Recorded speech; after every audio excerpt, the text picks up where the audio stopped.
और बड़ी खबर के साथ में करेंगे शुरुआत। दिल्ली एनसीआर में बदला है मौसम का मिजाज। खबर मिल रही है हल्की बूंदाबांदी ने ठंड को बढ़ा दिया है। कई इलाकों में कोहरे ने रफ्तार जो थी उसको थाम दिया है।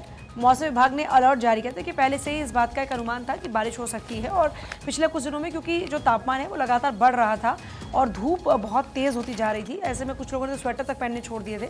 अभी की अगर बात करते हैं तो फिलहाल देखिए दिल्ली एनसीआर में मौसम का मिजाज एक बार फिर से बदला है और जो बारिश हुई है, हल्की बूंदाबांदी जो हुई है रंजना, उसने ठंड बढ़ा दी है फिर से एक बार। देखिए, और इसका जिक्र अखबारों में भी कि पारा चढ़ने के बीच आज बूंदाबांदी की संभावना है, क्योंकि आपने बीते दिन भी देखा कि किस तरह से जमकर बारिश हुई और ऐसे में बारिश की वजह से ठंड एक बार फिर से बढ़ गई है। और राजधानी में बुधवार को लोगों को मार्च की तरह गर्मी का एहसास हुआ। दिन भर तेज धूप होने से अधिकतम तापमान जो था वो 25.6 डिग्री सेल्सियस दर्ज किया गया, जो सामान्य से 5 डिग्री अधिक था। और न्यूनतम तापमान 9.3 डिग्री सेल्सियस रहा और ये भी सामान्य से 1 अधिक था।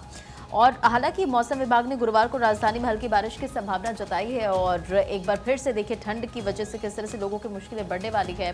और कोहरे का भी कहर कई जगहों पर दिल्ली एनसीआर में देखने को मिल रहा है। तो मौसम का मिजाज बदला है और हल्की बूंदाबांदी ने एक बार फिर से ठंड बढ़ाई है। अच्छा, क्या न्यूनतम तापमान पहुंच सकता है रंजना? आपके अखबार में क्या है इसको लेकर जानकारी? देखिए, इसे लेकर जानकारी दी गई है कि 25 डिग्री तापमान जो सेल्सियस दर्ज किया गया था वो बुधवार का हम जिक्र कर रहे हैं। और न्यूनतम तापमान जी तो देखिए, न्यूनतम तापमान मुझे लगता है कि इस हिसाब से 18 रहा होगा जो अभी तक आकलन है। तो देखिए, कुल मिलाकर हल्की बूंदाबांदी ने ठंड बढ़ा दी है और मेरे सहयोगी हमारे साथ जुड़ गए हैं जो हमको ज़्यादा जानकारी देंगे अपने अपने जगहों से जहां पर वो जुड़ रहे हैं। धनंजय मंडल रांची से, थानेश्वर शर्मा चंडीगढ़ से, रॉबिन शर्मा शिमला से, हरेंद्र शुक्ला वाराणसी से इस वक्त हैं। और सीधे हरेंद्र शुक्ला का रुख करते हुए वाराणसी में इस वक्त क्या तस्वीर है हरेंद्र? क्योंकि बारिश हुई है तो क्या कड़ाके की सर्दी वहां पर महसूस हो रही है? क्योंकि आपके पीछे तो हम धुंध भी देख रहे हैं। और देखिए, कड़ाके की सर्दी तो नहीं पड़ रही है, लेकिन जो 3 दिन से जो मौसम का लगातार उतार चढ़ाव जो बना हुआ था, वैसे कल उत्तर प्रदेश में सर्वाधिक अगर गर्म कोई जिला रहा तो बनारस रहा और 26.5 डिग्री का यहाँ तापमान रहा और न्यूनतम तापमान 11.3 डिग्री का रहा।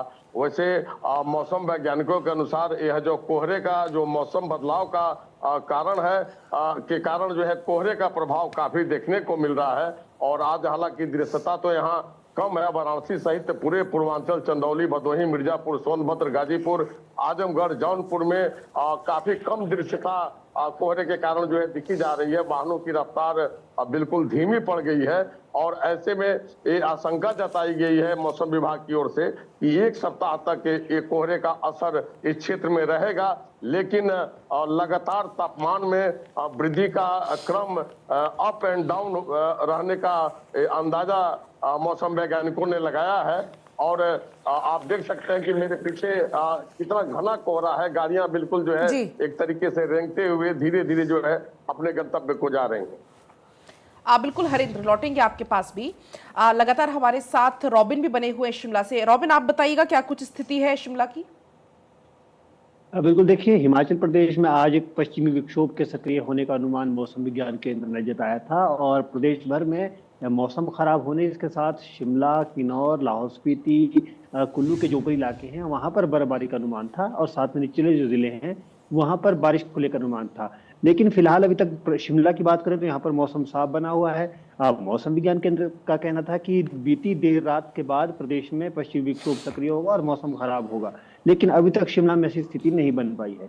वहीं दूसरी ओर इसके चलते हालांकि तापमान में जरूर गिरावट दर्ज की जा रही है। सुबह पे शिमला की बात करें तो यहाँ पर तापमान में 2 से 3 डिग्री की गिरावट दर्ज की गई है और अभी जो न्यूनतम तापमान में और यहाँ का जो मौसम है अभी सर्द बना हुआ है।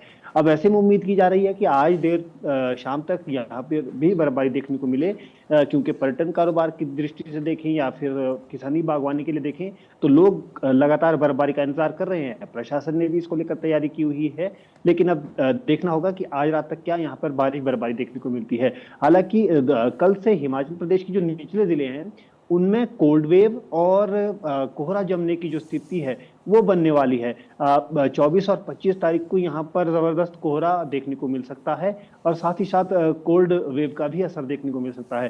तो ऐसे में अब कल से प्रदेश के जो निचले जिले हैं, बात हमीरपुर की हो, ऊना की हो, बिलासपुर की हो या हमीरपुर, इसके अलावा सिरमौर और जो मंडी के निचले इलाके हैं वहां पर लोगों को कोहरा परेशान कर सकता है, साथ में शीतलहर से दिक्कतों का सामना करना पड़ सकता है। जी रंजना।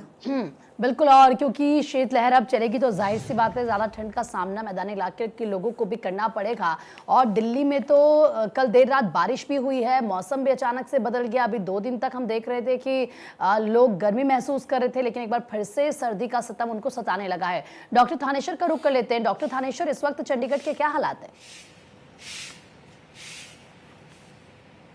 देखिए, मौसम विभाग ने जो आशंका जताई थी कि बीती रात से और आज पूरा दिन बारिश होने की संभावना है, लेकिन चंडीगढ़ में बारिश नहीं हुई है, लेकिन हरियाणा के 8 जिलों में हल्की बूंदाबांदी हुई है, जिससे कि ठंड बढ़ गई है। और पंजाब की मैं बात करूं तो पंजाब में 5 जिलों में बूंदाबांदी हुई है, जिससे ठंड बढ़ गई है।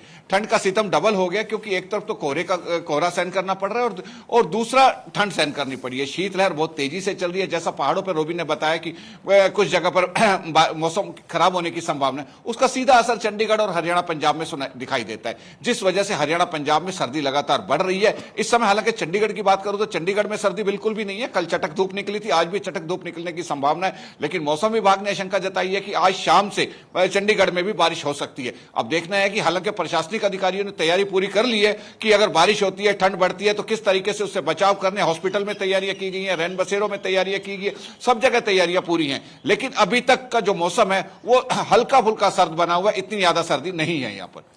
बिल्कुल, यानी कि प्रशासन की तरफ से पूरी तैयारियां की गई है ठंड से निपटने को लेकर। रांची से भी मौसम का मिजाज क्या है वो अपडेट देंगे धनंजय मंडल, हमारे साथ जुड़े हुए हैं। धनंजय, खिली धूप तो नजर आ रही, क्या रांची वासियों ने राहत की सांस ली है? ठंड में इजाफा है या फिर ठंड कम हुई है?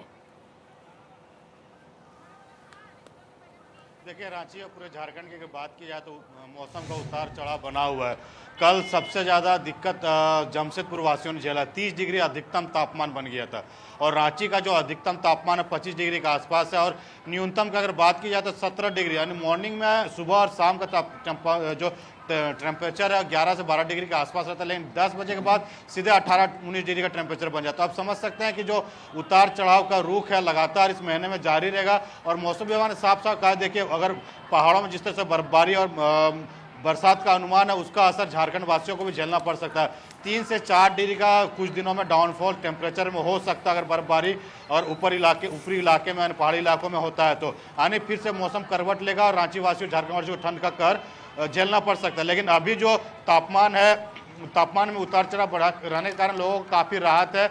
लोग राहत महसूस कर रहे हैं कि सुबह शाम 2 समय ऐसा है जो कोहरा बना हुआ, जो बंगाल और बिहार से जो सटे हुए इलाके हैं वहाँ पे कोहरा बना हुआ था। और मौसम विभाग ने ये भी अंदेशा जताया कि 26 जनवरी के दिन ठंडा रह सकता है, साथ साथ कोहरा रहेगा आकाश में, तो जिसके कारण लोगों को सुबह सुबह परेड या पे जो 26 जनवरी में दिक्कतें हो सकती है। हालांकि अभी जो तापमान में जो इलाके में देखे जा रहे हैं कि जो पहले दिक्कतें का सामना करना पड़ता था कोहरा के कारण, वो उतना अब यहाँ पे नहीं देखने मिला। हाँ, फ्लाइटें भले जो दिल्ली से बॉम्बे से कोलकाता से जो फ्लाइट आती है कुछ उसमें।